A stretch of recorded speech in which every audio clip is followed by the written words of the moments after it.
नमस्ते team, once again. पिछले lesson में, पिछले मॉड्यूल में हमने ये बात की कि हाइड्रोपोनिक ग्रीन फॉडर की क्या क्या यूएसपी होती है। अब हम ये देखेंगे कि उस यूएसपी के कारण ग्रीन फॉडर के क्या क्या फ़ायदे होते हैं। ठीक है, जैसे जो हाइड्रोपोनिक ग्रीन फॉडर होता है ये हम कहीं पे भी किसी भी टेरेन में उगा सकते हैं। ठीक है, इसमें कोई बैक्टीरिया या कोई जर्म नहीं होता इसमें। क्योंकि ये लैंडलेस होता है, हम इसको ज़मीन में नहीं उगाते। जब मैं इसको ज़मीन में नहीं उगा रहा हूँ तो मैं इसको जब निकाल के जानवरों को खिलाता हूँ तो ऐसा नहीं है कि अगर मैंने नहीं धोया तो ज़मीन में से कुछ कीड़े बैक्टीरिया जानवर के पेट में पहुँच जाएंगे, ऐसा भी नहीं होता। और क्योंकि मैं इसको ज़मीन में नहीं, इंडोर फैसिलिटी में उगा रहा हूँ, तो मैं इसको पहाड़ हो, रेगिस्तान हो, जंगल हो, कहीं पे भी हो, मैं इसको आराम से उगा सकता हूँ बिना कोई प्रॉब्लम के। उसी तरह अगर हम ये देखेंगे कि भाई ये कोई भी ज्योग्राफी में कोई भी सीज़न, मतलब मैं 12 महीने इसको उगा सकता हूँ। क्यों उगा सकता हूँ ये हमें शेखर बताएंगे। शेखर, तो हम शेखर एक बार बताएं, ये हम इसको 12 महीने क्यों उगा पाते हैं?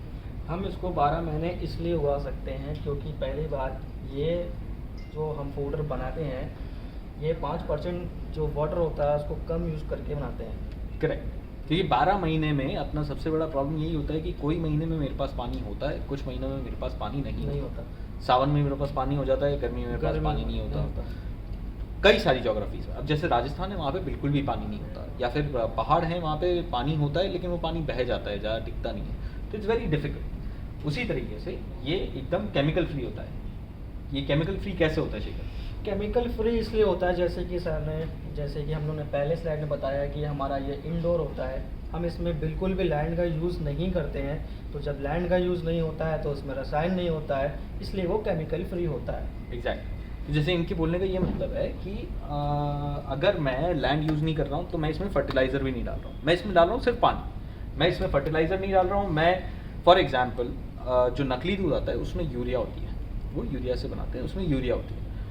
बट इसमें और इनफैक्ट हमने कई बार देखा है ऐसे अब कि जो दूध नकली नहीं है उसमें भी यूरिया आने लगी है, क्योंकि जानवर जो चारा खा रहा है वो चारा जिस ज़मीन में बना रहे हैं, जिस ज़मीन में उगा रहे हैं, उस ज़मीन में यूरिया का कॉन्सेंट्रेशन बहुत ज़्यादा है।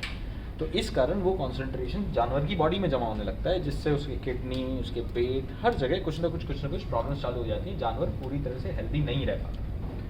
फिर ये कुछ हद तक, जैसे हर 5 किलो HGF, हर 5 किलो हाइड्रोपोनिक ग्रीन फॉडर में 1 किलो जर्मिनेटेड सीड होता है। जर्मिनेटेड सीड का क्या फ़ायदा है? जर्मिनेटेड सीड का मतलब क्या फ़ायदा ये होता है कि वो अंकुरित सीड होता है, अंकुरित बीज होता है। हाँ, उसका फ़ायदा ये होता है कि जो उसमें न्यूट्रिशंस होते हैं वो उसी में ही रहते हैं अंकुरित होने के बाद। और डाइजेस्ट भी हो जाता है। डाइजेस्ट भी होता है। जैसे ये देखेंगे हम, बेटर डाइजेस्टिबिलिटी, जो अंकुरित हो गया है, जो जर्मिनेट हो गया है, वो डाइजेस्ट जल्दी होता है। जैसे जब हम जिम जाते हैं या कसरत करते हैं तो हम अंकुरित मूंग मोट खाते हैं, चने होते हैं खाते हैं, उससे उसका पोषण अनलॉक हो जाता है और जानवर उसको ज़्यादा, हमारा जानवर का शरीर उससे ज़्यादा आसानी से पचा पाता है। जो हम कहते हैं ना शरीर को लगता है, ये खाना शरीर को लगता है। इसमें सीड्स इंक्लूडेड होते हैं। जैसे अगर मैं ज़मीन में चारा उगाऊंगा तो जो बीज होते हैं वो ज़मीन में चले जाते हैं, वेस्ट हो जाते हैं।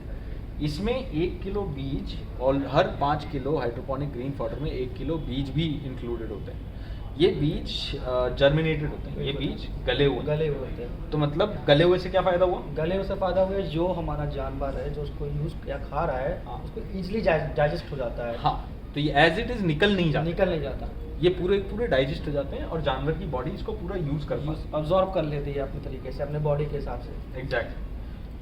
ठीक है, अब जैसे क्योंकि मैं इसको पानी में उगा रहा हूँ, क्योंकि मेरे पास कोई ज़मीन नहीं है, क्योंकि मैं इसको ट्रे में उगा रहा हूँ, तो पौधे के साथ में बीज के साथ में नीचे जड़ें भी होती हैं। तो जो रूट मास होता है, जो जड़ें होती हैं, वो फाइबर की तरह काम करता है। उससे जानवर का पेट भरता है और उसकी भूख शांत होती है।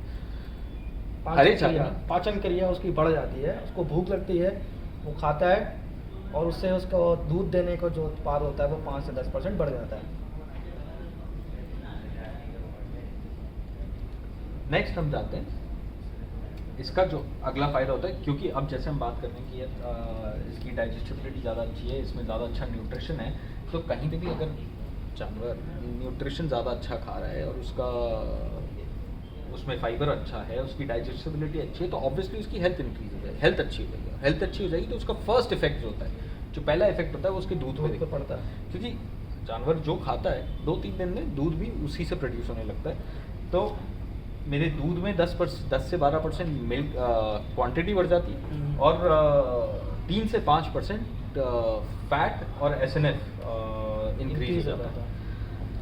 इसके अलावा जो आखिरी हमारा फ़ायदा है वो ये है, क्योंकि ये वो न्यूट्रिशन है जो जानवर को प्रकृति ने प्रिस्क्राइब किया है, जिससे जानवर हेल्दी रहता है। तो हमारा जो एक सबसे बड़ा फैक्टर, जो कि शॉर्ट टर्म नहीं होता, लॉन्ग टर्म होता है, जो लंबे समय में हमें बहुत ज़्यादा फ़र्क करता है, वो है फर्टिलिटी और इन्फेंट मोर्टालिटी रेट। मतलब जानवर की गर्भ धारण करने की क्षमता, और जब नया कोई भी बच्चा या नया कोई भी बछड़ा पैदा होता है तो उसके ज़िंदा रहने की उम्मीद, इन दोनों में भी काफ़ी परिवर्तन आ जाता है, क्योंकि ये उसके लिए एक पूरी और काफ़ी पौष्टिक खुराक है।